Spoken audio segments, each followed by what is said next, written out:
नमस्कार,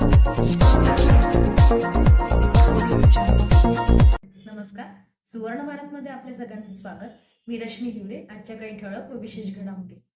येरगावात महिलांनी केला आनंदात व उत्साहात महिला दिन साजरा।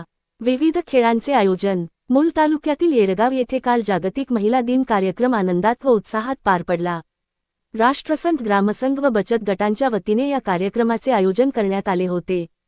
सदरहू कार्यक्रमाला महिलांची उपस्थिती लक्षणीय होती। कार्यक्रमाची सुरुवात सावित्रीबाई फुले यांच्या प्रतिमेचे पूजन करून करण्यात आली। कार्यक्रमाला येरगाव येथील उमेद अंतर्गत राष्ट्रसंत ग्राम संघाचे विशेष सहकार्य लाभले। कार्यक्रमाचे अध्यक्षस्थान सरपंच प्रतिभा जुमनाके यांनी विभूषित केले होते, तर प्रमुख पाहुणे म्हणून उपसरपंच रेवता गोहने, रजनी कुळमेथे, नलिनी नागापुरे, उषाताई नागापुरे, मीराताई नागापुरे, शारदा रायपुरे, वंदना रायपुरे, वंदना गोहणे, वैशाली टुमटे, मंदा चावरे, वैशाली नागापुरे यांची उपस्थिती लाभली होती। यांनी आपल्या भाषणातून महिलांना मोलाचे मार्गदर्शन केले। सदरहू कार्यक्रमानिमित्त विविध खेळांचे व स्पर्धेचे आयोजन करण्यात आले होते। आयोजित कार्यक्रमाचे सुरेख सूत्रसंचालन ओमिता शरद नागापुरे यांनी केले, तर उपस्थितांचे आभार प्रज्ञा रायपुरे यांनी मानले।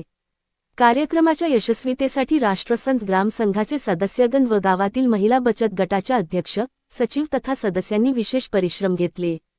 शहरी भागासोबतच काल शनिवारी ग्रामीण भागात देखील ठिकठिकाणी जागतिक महिला दिन कार्यक्रमाचे आयोजन करण्यात आले होते। प्रांजू मखरे, प्रतिनिधी चंद्रपूर।